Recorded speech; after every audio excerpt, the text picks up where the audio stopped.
দিন গর্বে ঠাই দিছিলাম রে বাবা। বউয়ের কথা শুনিয়া আমি মাকে আজকে পেটের ভিতরে লাথি দিলি রে বাবা। তুই কি মারার আগে একটি বার আমি মার চিন্তা করলি না রে বাবা? ছোট্ট যখন ছিলি তোকে তখন খানা দিতে পারি নাই, পরার বাড়ি জীবনে কোনোদিন আমি ভালো একটা মন্দ খাই নাই রে বাবা। আমি তোর নিয়েছি, আজকে তুই বউয়ের কথা শুনে আমি মার পেটে লাথি দিলি রে বাবা। আমি মাকে তো ভাবে পেটন দিয়া তুই গালের ভিতরে মেরে দিলি, বুকের ভিতরে লাথি দিলি। তুই কি বলে গেছিস আমি মা তোর একদিন নয় 2 দিন নয়, আমি মা তোর নাই বুকের দুধ 2.5 বছর পান করাইছিলাম। ও যুবক, দুনিয়ার ভিতরে এমন সন্তান আছে গো, কত মা ঘরের ভিতরে পেটের পিছে কেসটিকে জাগে আর খালে সন্তান ঘরের ভিতরে থাইকা মাকে একটা ওষুধ দেয় না, আছে না নাই? গোয়ালপাড়াতে খরমুজা গেছিলাম, ছোট্ট একটি বুড়ি মা ঘরের ভিতরে রান্না বাড়ি করে, ঘরের দিকর দিয়ে যায়, আমাকে ডাক দিয়া বলে বাবা গো, আমি মার 3টা সন্তান, আমার বাজারে ভাগ্য নাই রে বাবা।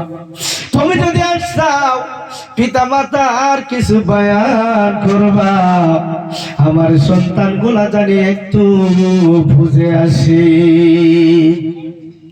ও যুবক, দুনিয়ার ভিতরে মা এত কষ্টের সাথে তোমাকে জন্ম দেয়। মা যখন 10 মাস 10 দিন হয়, সন্তান যখন ভূমিষ্ঠ হওয়ার সময় হয়ে যায়, ওই মা সন্তানকে জন্ম দিতে গিয়ে কতবার অজ্ঞান হয়ে যায়, যায় না নাই ভাই?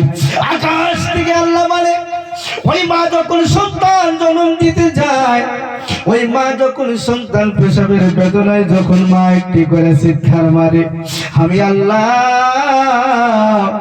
সহ্য করতে পারি না রে। আমি আল্লাহ ওই মার আমল নামায় একটা করে চিৎকারের বদলায় একটা কবুলিতে হজের সব তার আমল নামায় লিখে দিই।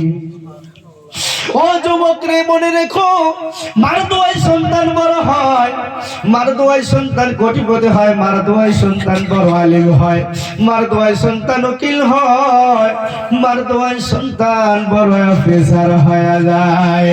ও যুবক, মনে রাখিস, বাজার কুমার স্কুল কুমারে যাস, তোর মারে যদি বলিস মা আমি পরীক্ষা দিতে গেলাম, আমার জন্য দোয়া করে, তোর মা যদি সফল করে দোয়া করে, ও আল্লাহ আমার সন্তান এত সুন্দর ভাবে আমার কাছে বিদায় নিল, আল্লাহ গো আমার সন্তান যখন লেখাপড়া করতে যাইব, যখন পরীক্ষা হলে যাব, ও আল্লাহ তুমি আমার সন্তানটাকে বড় জ্ঞানী বানাইয়া দিও। আল্লাহ আকাশ থেকে বলে, ও ফেরেশতা জানো কি, ওই মা সন্তানের জন্য দোয়া করতেছে, আমি আর সহ্য করতে পারছি না, আমি আল্লাহ সন্তানটাকে জীবনে চাকরি সাকসেস করে দিলাম। বলেন না সুবহানাল্লাহ। ও যুবক, অনেকগুলো যুবক আছো, সন্তান আছাও, জীবনে আজকের থেকে প্রতিজ্ঞা করে নাও, মা বাবার সাথে কোনোদিন বেয়াদবি করবেন না। আল্লাহ রাব্বুল আলামিন এক জায়গায় নয়, 2 জায়গায় নয়, 1000 শত বার জায়গায় আল্লাহ রাব্বুল আলামিন কোরআনের ভিতরে পিতা মাতার কথা বলে দিয়েছে। ও যুবক, অনেকগুলো যুবক আছে কোরআনের ভিতরে মা জীবনে কোনোদিন মার সঙ্গে দেখা করে না, মার সাথে দেখা করে না, ওই মা জীবনে কোনোদিন একটা ফল ফুলন্ত হয় না, খিলাই না, আছে না নাই ভাই? ঘরের ভিতরে চিৎকার মারে, পেটের বিষে না বিষে কান্দাকাটি করে, ওই মার একটি খবর নেই না, এরকম আছে না নাই রে ভাই? ও যুবক, দুনিয়ার ভিতরে মা বাবাকে ঠকাইয়া, মা বাবাকে আলাদা কইরা জীবনে কোনোদিন বিল্ডিং বাঁধিতে পারবে না রে যুবক। যুবক রে, দুনিয়ার ভিতরে মা বাবাকে ঠকাইয়া যদি বিল্ডিং বাঁধো, বিশ্বনবী আমার বলেছেন ওইটা জীবনে বিল্ডিং না, ওটা হইল জাহান্নামের গোটে একটা টুকরা। ও যুবক, দুনিয়ার ভিতরে মাকে বাজার কুমারে যখন যাও, মার জন্য একটা আপেল বেদেলা আঙ্গুর কিনে এনে মাকে খিলাইয়ে দাও, ওই মা যখন খাবো, সন্তানের জন্য একটু 100% দোয়া করবো, আল্লাহ গো আমার সন্তান কষ্ট দারুণ টাকা দিয়ে আমার জন্য বেদনা নাই খিলাইছে, ও আল্লাহ আমার সন্তানকে তুমি বড় বানাইও, আল্লাহ গো আমার সন্তানকে তুমি কোটিপতি বানায়া দিও। আমার আল্লাহ কাছ থেকে বলে, ও ফেরেশতা মনে রাখো ওই সন্তানের একটা ফলের জন্য মা কত আসল পেইতা দোয়া করতেছে। আমি আল্লাহ ওই মার দোয়াটা 100% কবুল করে নেই, বলেন সুবহানাল্লাহ। কিন্তু দুনিয়ার ভিতরে অনেকগুলো যুবক আছে, মা বাবা যখন খাইতে পারে না তখন আপেল আঙ্গুরে নিয়ে যায়, আছে না নাই? অনেকগুলো যুবক আছে দেখেন, মার সাথে কোনো পরিচয় নাই, যখন দেখলো ওই যে দুই কথার মানুষের কথা পাইয়া ওই মা বাবাকে জীবনের মনে ছেড়ে গেছে, খবর আসলো যে তোমার মা ডেইগের উপরে আছে, আর কিছু খাইতে পারে না। বাজার কুমার থেকে যাইয়া ওই সময়ের ভিতরে আপেল আঙ্গুর বেদনা গোলা কিনে নিয়ে মার নিকটে চলে যায়। মা সন্তানের মুখের দিকে তাকাইয়া বলে, বাবা ও বাবা রে, বইয়ের কথা শুনিয়া 6টি মাস ধরে আমি মার সাথে কথা বলস না, আমি আজকে মরার সময় হয়ে গেছে, আমি মাকে এক ফোঁটা পানি যদি মুখের ভিতরে দেয় আমি মা বলতে গলাইতে পারি না, ডুব গিলতে পারি না রে বাবা।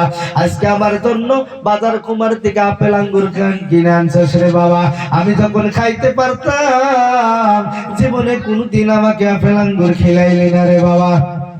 আজকে আমি মা অসুস্থ, আমি মা খাইতে পারি না রে বাবা, তোদের ফলটা তোরাই কাটিয়া নাতিপুতে নিয়ে খা, আমি মার আর ফলের প্রয়োজন নাই। ও যুবক, দুনিয়ার ভিতরে দেখেন মা বাবাকে ঠকাইয়া আপনি যদি একবার নয় 2বার নয় 70 বার যদি খানা খাবার হজ করেন, জীবনে আপনার কোনদিন আমল আল্লাহ কবুল করবে না, বলেন নাউযুবিল্লাহ। দুনিয়ার ভিতরে একটি হাজি একবার নয় 2বার নয় 39 বার হজ করেছে। মক্কার ভিতরে যাইয়া মসজিদে নববীর ভিতরে যখন আযান দিয়ে যখন নামাজ পড়ে কান্দে আর খুশির চোখে ওই সময়ের ভিতরে হাসে আর কান্দে আর বলে, আল্লাহ গো আমার সমান ভাগ্যবান দুনিয়ার ভিতরে আর কেউ নাই। একবার নয় 2বার নয়, আমি হাজি 39 বার হজ করলাম, আল্লাহ আমার সৌভাগ্য নসিব, আল্লাহ একদম মারফতের জায়গায় জানায় দিল, হাজি সাহেব রে তোর তো জীবনে কোনোদিন হজটা কবুল হবে না, বলেন নাউযুবিল্লাহ। ওই হাজি সাহেব আওয়াজটা শুনে আকাশ দিকে তাকায়, এই দিকে তাকায় ওই দিকে তাকায়, কে খবর দিল আমার বলে হজ কবুল হয় না, কারণ কি আমি দেখতে পারলাম না, শুনতে পারলাম না, আল্লাহ গো আমাকে একটি বার করে খবর জানায় দাও কি জন্য আমার হজটা কবুল হবে না। আল্লাহ মারফতের জানায়া দিল, রে হাজি সাহেব তুই কি ভুলে গেছিস তোর মাকে একদিন ছোট্ট একটা কথা নিয়া ঘরের থেকে তোর মার চোলের মুঠাটা ধরে তোর মাকে যে ঘরের থেকে বাহির করে দিয়েছিলে, ওই দিন তোর মা আমার কাছে একটা বিচার দিছে, রে আল্লাহ আমার বিচার তুমি আল্লাহ করে নিও। আমি আল্লাহ ওই দিন তোর মার দোয়াটা আমি লোহে মাহফুজের ভিতরে রেখেছি, তুই যদি 70 বার যদি 1000 বার হজ করো আমি আল্লাহ হজ জীবনে কবুল করব না। কিন্তু দেখেন বাবা ঘরের ভিতরে